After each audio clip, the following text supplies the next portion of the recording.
حضرت عمر رضی اللہ تعالی عنہ کا اسلام لانا۔ حضرت عمر رضی اللہ تعالی عنہ کے نام پر آج مسلمانوں کو فخر ہے کہ ان کے جوش ایمانی سے 1300 برس تک کافروں کے دلوں میں خوف رہا۔ اسلام لانے سے پہلے بھی آپ رضی اللہ تعالیٰ عنہ بڑے بہادر اور بڑا مقابلہ کرنے والوں میں سے تھے، اور جب ایمان لے آئے تو بھی وہی ولولہ، وہی بہادری، وہی شوق اور وہی نڈر صحابہ میں سے تھے۔ اور نعوذ باللہ من ذالک، جب آپ ایمان نہیں لائے تھے تو اس وقت ہر وقت آپ صلی اللہ علیہ وسلم کے قتل کے در پہ رہتے تھے۔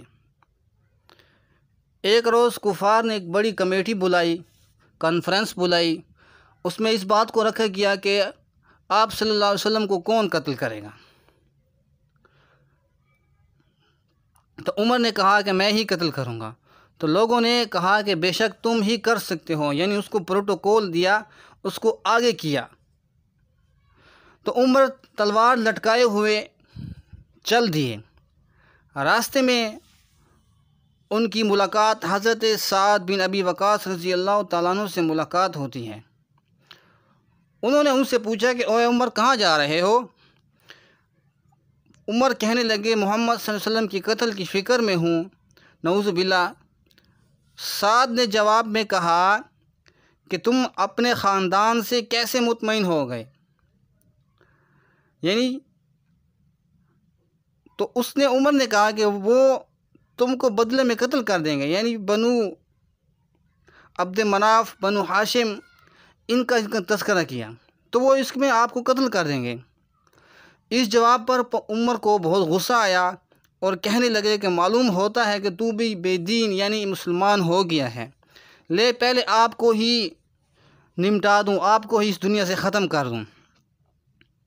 یہ کہہ کر تلوار نکالی ہی تھی کہ حضرت سعد نے کہا کہ پہلے اپنے گھر کی خبر لو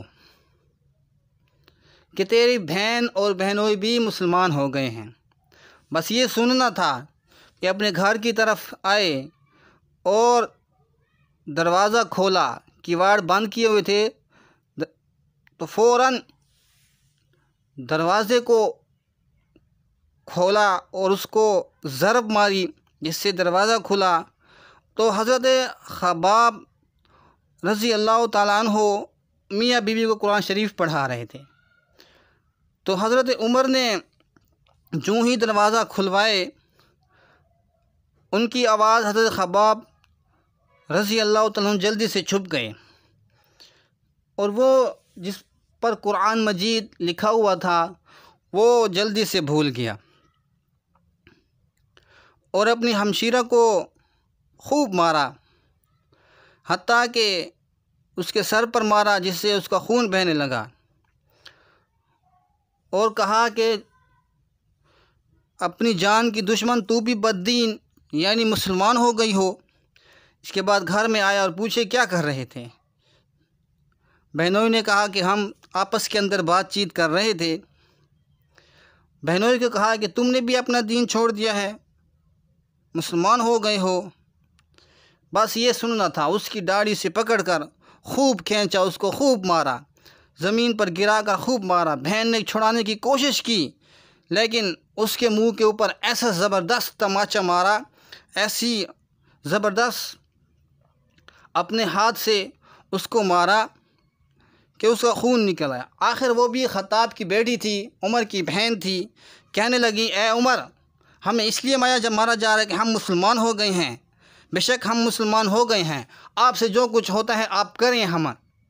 حضرت عمر کی رضی اللہ تعالیٰ عنہ کی نگاہ اس صحیفے کے اوپر پڑی۔ اب چونکہ غصہ بھی کچھ ٹھنڈا ہو چکا تھا اور اس کو ہاتھ لگانے لگے تھے، تو بہن نے کہا کہ آپ ناپاک ہیں، آپ پہلے پاک ہو جائیں، پھر اس جو صحیفہ رہ گیا ہے جس کے اوپر قرآنی آیات لکھی ہوئی ہیں اس کو آپ ہاتھ لگائیں۔ پھر اس کے بعد حضرت عمر رضی اللہ تعالیٰ عنہ نے اصرار کیا، مگر وہ بے وضو اور غسل چونکہ نہیں تھا، اسلام ابھی تک نہیں لائے تھے، مسلمان نہیں ہوئے تھے، اس لیے اس صحیفوں کو چھونا جائز نہیں تھا۔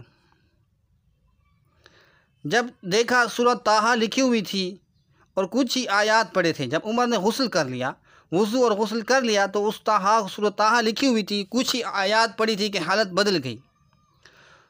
پھر بہن سے عرض کیا کہ مجھے بھی محمد صلی اللہ علیہ وسلم کی محفل میں لے چلو۔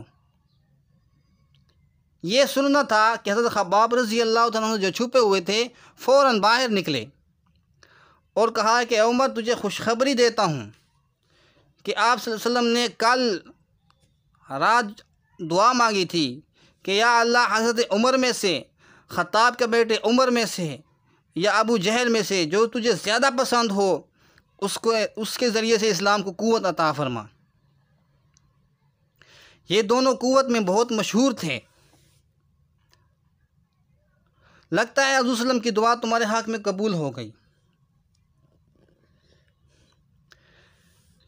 یہ سننا تھا کہ آپ صلی اللہ علیہ وسلم کی محفل میں حاضر ہوئے اور جمعہ کی صبح کو مسلمان ہوئے۔ بس جب حضرت عمر رضی اللہ تعالیٰ عنہ ایمان لے آئے تو کفار کے حوصلے پست ہو گئے، کفار کی جو پہلے طاقت تھی وہ ٹوٹ گئی۔ پھر حضرت عمر رضی اللہ تعالیٰ عنہ کے مشورے سے کہ آج ہم جو ہیں نماز خانہ کعبہ میں جا کر پڑھتے ہیں۔ حضرت عبداللہ بن مسعود رضی اللہ تعالیٰ عنہ فرماتے ہیں کہ عمر کا اسلام لانا مسلمانوں کی فتح تھی اور ان کی ہجرت مسلمانوں کی مدد تھی اور ان کی خلافت رحمت تھی۔